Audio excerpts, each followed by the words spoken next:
जय श्री राम। अथ तस्या प्रमेयस्य वचनं परिपृक्षत विश्वामित्रो महातेजा व्याख्यातुमुपचक्रमे। अपरिमित प्रभावशाली भगवान श्री राम का वचन सुनकर महातेजस्वी विश्वामित्र ने उनके प्रश्न का उत्तर देना आरंभ किया। यह राम महाबाहो विष्णुर्देव नमस्कृता वर्षाणि सुबहूनि तथा युगशतानि च तपश्चरणयोगार्थमुवास समो महातपा एष पूर्वाश्रमो राम वामनस्य महात्मना। महाबाहु श्री राम पूर्व काल में यहाँ देव वंदित भगवान विष्णु ने बहुत वर्षों एवं 100 युगों तक तपस्या के लिए निवास किया था। उन्होंने यहाँ बहुत बड़ी तपस्या की थी। यह स्थान महात्मा वामन अवतार धारण करने को उद्यत हुए श्री विष्णु का अवतार ग्रहण से पूर्व आश्रम था। सिद्धाश्रमिति ख्याता सिद्धो हात्र महातपा एतस्मिन्नेव काले तु राजा वैरोचनर्बली निर्जित्य देवतगणान् सेन्द्रान् सह मरुदगणान् कारयामास तंत्राज्यं त्रिषु लोकेश विश्रुता। इनकी श्रद्धा सिद्धाश्रम के नाम से प्रसिद्धि थी, क्योंकि यहाँ महातपस्वी विष्णु को सिद्धि प्राप्त हुई थी। तब जब वे तपस्या करते थे, उसी समय विरोचन कुमार राजा बलि ने इंद्र और मरुद गणों सहित समस्त देवताओं को पराजित करके उनका राज्य अपने अधिकार में कर लिया था। वे तीनों लोकों में विख्यात हो गए थे।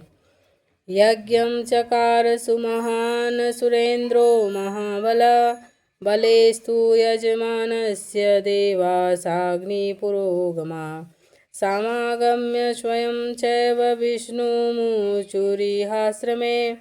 उन महाबली महान असुर राज ने एक यज्ञ का आयोजन किया। उधर बलि यज्ञ में लगे हुए थे, इधर अग्नि देवता स्वयं इस आश्रम में पधार कर भगवान विष्णु से मिले। बलि वैरोचनी विष्णु यजते यज्ञमुत्तमम् असमाप्त व्रते तस्मिन् स्वकार्यभिपद्मताम्। सर्वव्यापी परमेश्वर विरोचन कुमार बलि एक उत्तम यज्ञ का अनुष्ठान कर रहे हैं।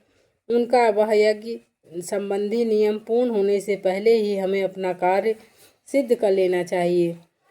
ये चैनभिवर्तन्ते याचितारयितस्तथा यच्च यत्र यथावच्च सर्वतेभ्य प्रयच्छति।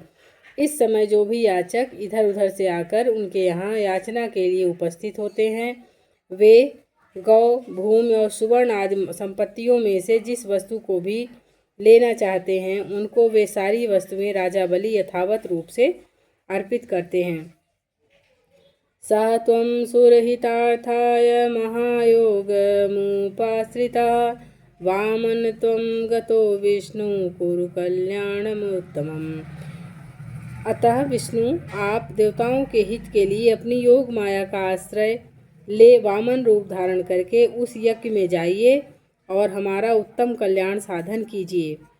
एतस्मिन्तरे रामकश्यो अग्निसम्प्रभा आदित्या सहितो राम दीप्यमानैवोजसा देवी सहायोर्भगवान् दिव्यं वर्षसहस्रकं व्रतं समाप्य वरदं तुष्टाव मधुसूदनम्।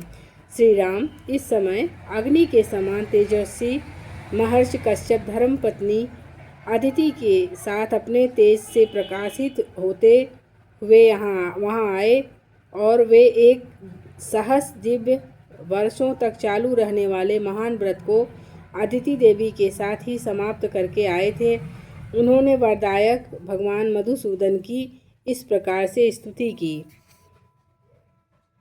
तपोमयं तपोराशिं तपोमूर्ति तपात्मकं तपसा त्वां सुत तेन पश्यामि पुरुषोत्तमम्। भगवान, आप तपोमय हैं, तपस्या की राशि हैं, तप आपका स्वरूप है, आप ज्ञान स्वरूप है। मैं भली भांति तपस्या करके आपके प्रभाव से, उसके प्रभाव से आपको पुरुषोत्तम का दर्शन कर रहा हूँ, आप पुरुषोत्तम का दर्शन कर रहा हूँ। शरीरे तब पश्यामि जगत सर्वमिदं प्रभो त्वमनादिर्निर्देशस्य त्वामहं शरणं गतः। प्रभो, मैं इस सारे जगत को आपके शरीर में स्थित देखता हूँ। आप अनादि हैं। देश, काल और वस्तु की सीमा से परे होने के कारण आपका इदमित्यम रूप से निर्देश नहीं किया जा सकता है। मैं आपकी शरण में आया हूँ। तमुवाच हरिप्रीतः कश्यपं गतकल्मषं वरं वरय भद्रं ते वाराहो असीमतो ममम्। कश्यप जी के सारे पाप धुल गए थे। भगवान हरि ने अत्यंत प्रसन्न होकर उनसे कहा, महर्षि, तुम्हारा कल्याण हो, तुम अपनी इच्छा अनुसार कोई वर मांगो, क्योंकि तुम मेरे विचार से वर पाने के योग्य हो। तचुक्त्वा वचनं तस्य मारीच कश्यपो अब्रवीत आदित्या देवतानां च मम चैवानुयाचितं वरं वरद सुप्रीतोदार्तु महर्षि सुव्रता पुत्र त्वं गच्छ भवन्निदित्या मम चानघा। भगवान का यह वचन सुनकर मारीची नंदन कश्यप ने कहा, उत्तम व्रत का पालन करने वाले वरदायक परमेश्वर, संपूर्ण देवताओं की, अदिति की तथा मेरी भी आपसे एक ही बात के लिए बारंबार याचना है।